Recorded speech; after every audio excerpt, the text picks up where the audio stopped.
So let's watch this again, and let's do this together. One of the things that I would like to comment on here is again, describing the where, describing the place. Huge, tall walls, enormous walls. Now, why is that? Why are the walls so tall? We don't see walls like this in Thailand. What is the reason for this? We can assume that it is a lot to do with privacy, maybe security, maybe it's beliefs about separation, the way that women inside need to be protected and be able to be dressing in casually without covering up. I'm interested in the fact that we've got some women in headscarves, but we've got a small girl here without a headscarf. If you don't know anything about Islam, it's more common for women to wear a hijab after they have reached puberty. I'm interested in the fact, I find it beautiful, all the colours, but I'm interested that quite a few of these pieces of cloth, they've got similar patterns in there, but a beautiful scene visually. A scene from the playground, and I'm just interested in the colour of the shalwar kameez. They are wearing shalwar kameezes, which is the kind of most common way of Pakistani men to dress. But I'm interested in the different colours of the shalwar kameez.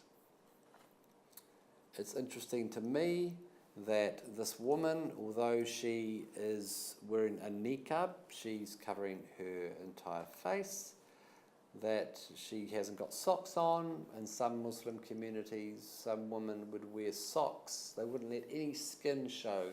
Gloves, socks.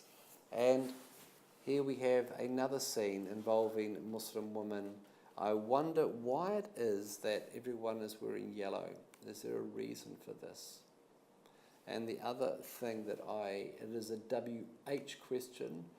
What are these books? Have they been to school? Have they been to a religious lesson? And although everyone is wearing yellow, I can see that some of these women are wearing small. Muslim women often will have a cloth that will cover their hair, and then they will put their scarf on top of that. And so I'm interested to ask why. And so remember that WH questions are where, the place, what, the actions, what is going on, what are people doing, what are the things that I see there, the who is present, where, what, who, and also why. And sometimes we can be stating why things are happening. Other times we just have to write in our observations. Why are people all dressed in yellow? Why is it that they are all congregated in this place? Why is it that most of them have books? We can see books. Some people have got books under their arms. Some have got books on their head. Why is this? What are they doing? And so we've got answers to some of these questions. This is a UN camp. The UN have got a yellow tarpaulin, and so that will answer some questions. Maybe the yellow is a UN colour. I have no idea.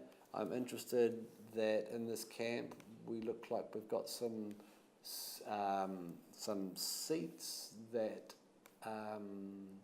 some of them are under tents, some of them are here. And I'm also interested in the fact that there is a volleyball court.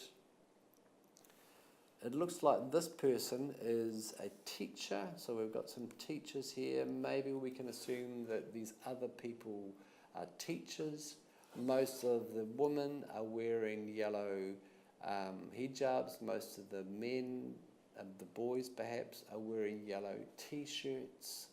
And so these are some of the things that I have seen. So let's just briefly look at that. Tall walls.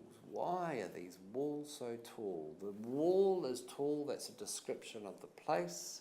They are bricks. Inside they are rendered with cement. Outside they are unrendered, just bare bricks. They would be about 5 metres tall, I would say, 4 to 5 metres tall. The young women have got their head covered, the girl has not. We've got some beautifully coloured sarongs or saris, headscarves, and most of them have got a pattern in them. Boys, men in Pakistan may wear shalwar kameez, but they've got different colours. And if I was to be writing field notes of a scene, what I would be doing is I would be writing down all the colours I see. We see grey, and we see brown, and we see pink. If I was to go back here, I would describe all the range of colours that I would see here. I would see green and purple and crimson and apricot and a different shade of green and gold and red. And I would describe the way that this woman is in the park with a niqab on, with her child. She's on the swing in the same park as men, young boys are playing, and she is wearing a black niqab with her face covered, but she can see through her eyes. She has got embroidery on the sleeves, and on the bottom of the sleeve there is an angle, there's a kind of an arrow there. There is some lacing being sewed on, and that is a purple and gold and silver coloured. She's wearing some pinky red trousers under her niqab, and she's wearing sandals, but she's not wearing socks. And her child, who is on the swing with her, is wearing white. Going back to Africa, the women in the scene, almost all of them, and we can see that there are some not wearing yellow. These people are wearing yellow. I can see that they're holding books, and some of them have got them on their head, some of them are carrying them. I don't know where they've been. Maybe they're going to a Quranic lesson, maybe they're going to school, I don't know. Interestingly, there are some of the women who have got red smaller scarves under their hijab. The yellow is connected to this UN colour. I've noticed that there are some school seating, some of them are outside and some of them are under tents, that in the scene in the UN camp in Kenya, we're told that this is in Kenya, and I assume that this is in Kenya, in North Kenya, and these people are Somalis. We've got some school facilities, we've got sport facilities, and there's obviously, this guy's obviously a teacher going through the crowd getting people to move around, and those are some of the things that I have seen. You would have seen some others, but let's go on and do our last one now.